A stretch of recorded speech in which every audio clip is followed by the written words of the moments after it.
Yes, sir. You know what it is. 103.5 KTU. Pro Sound in the building. I told you 24KGoldn was going to stop through. He is here, ladies and gentlemen. What's popping, man? Man, we here. We doing it. Man, first of all, I want to thank you for coming through. Of course. I'm new. This show is still brand new. I've only been here for not even 6 months. Yeah. So it's great to have, big stars like yourself come through here and bless the show, man. So I'm very excited to have you here. And I know iHeart has been having you run around, so thank you for sticking around. Of course. All the way to come rock on, you know what I'm saying, and on the night show with your boy Pro Sound, man. Of course. So now I see you was just recently out here, Bowery? Yeah, we just did a Bowery last night. How was that? Man, it was amazing. It looked like it was fun. Yeah, it was the people. They had the energy, the show was great. The sound system was booming, so everything I could have ever wanted. And it's funny because I've been doing a lot of research on you, obviously. And I saw your clips on your Instagram. And I like how you also. So do you play the guitar? What other instruments outside of obviously the lyrical side of singing and rapping? What else do you? I played the recorder in 3rd grade. Okay. I played the clarinet in 4th grade, and then there's been a long hiatus until about like 7 months ago when I picked up the guitar. Okay. So you just started learning how to play? Yeah, I just started. Oh, so are you is that your passion right now? Man, I'm loving it. It's nice to like pick up a new skill. Yeah. And just like, yeah, we it's not really common that we learn new physical things after a certain age, so it's cool to like tap back into that student mindset. Yeah. But what's also real cool about it is that it just shows you as an artist that you still can learn new things, and you just never know where you're gonna go, what kind of sound you're gonna come up with, as because by the way, you're still so young, you know what I'm saying? Yeah. So even though you talk about an older age, you're still like I'm 23, so what do I know about old age, right? Yeah. Like, you still got a long way to go before Facts. you tap into that older age, you know what I'm saying? So now, what age did you start? Making music? Yeah. Well, I always loved like singing. I was in choir in middle school, stuff like that. But it wasn't until I went into the studio for the first time, I think I was like 15. Wow, that's dope. And you just know when you have a passion for it. I saw another interview you did. You talked about you used to freestyle with your crew and everything like that. Is that what got you into started. it? Yeah, I would freestyle. I would battle people at like parties or bonfires, whatever. Whoever wanted to smoke, they could get it. That's how, you know what? And it turns into something more from that. You know what I mean? Before you know, you're like, wait a second, I'm actually getting good at it. You got other people saying, yo, you're dope. I'm like, yeah, maybe I should record something, yeah. So you saying at 15 you recorded your first track? Yeah, 15. I was like a sophomore in high school. That's awesome, man. That's awesome. You're never too young. I tell people all the time. I got into, I started DJing at 13. When I tell people that, they be like, 13? I say, no, for real. For real. So I was living in Florida at the time. And Florida, we graduated from, we did a party when we went from middle school to high school. So when I left middle school at 8th grade, I DJ'd our party. The party? I DJ'd the party. Oh, you must have been lit. Lit is the understatement. Like I wasn't really DJ. Like I'd put a song on and then run around the table and be dancing with everybody. This was back when there was vinyl, right? So we would let the song. I'd let the song play, then it would go into, I guess, the next version of it. Then it would go into like the instrumental, and then I realized, this is actually, I'm supposed to change this. Yeah. Then I run back around. So that's definitely dope. So now you got the new album out, Growing Pains. Yeah, project. Fire. I was listening to it. Really deep too, man, for such a young artist. Thank you. I appreciate that. Really deep, man. There's a couple. We'll talk about the deep song, but you know what? While you're here and we're hanging out, we all know how big Mood was. Can we play it right now just to get the people just up to date with what's going on? You know what I'm saying? He's in the building. Let's get into Mood right here. It's KTU. Let's go. Come on. All right, so that's the song right there that took you to a whole nother stratosphere, man. 24KGoldn in the building right now, man. So when that record came out, when you made the record, and I know this is a question I ask everybody, did you expect the record to get that big? I mean, what did you think? Anybody that tells you they expected a song to be the biggest song in the world is a liar, because you never know. There's so much different music out there nowadays, and so much difference in the songs that go big. So I just knew it was a song that I liked, and I just thought people should hear it. But yeah, it definitely took me by surprise, it being as big as it was. That's fire, man. Now that song, obviously, like you said, it was one of the biggest songs in the world.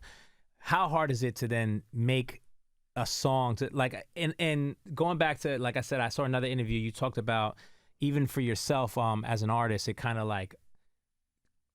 changed the trajectory of what kind of songs or what kind of music you wanted to put out, right? Because I guess the expectation, and also you had a label now and everybody pushing against you, like, yeah, do it again. And I'm well, man, I was just having fun with my friends. Like, what do you mean do it again? Yeah. So I think it's definitely like it was a blessing to have a song that big and to be able to reach so many people, and especially during a tough time as a pandemic to have something that lifted people's spirits.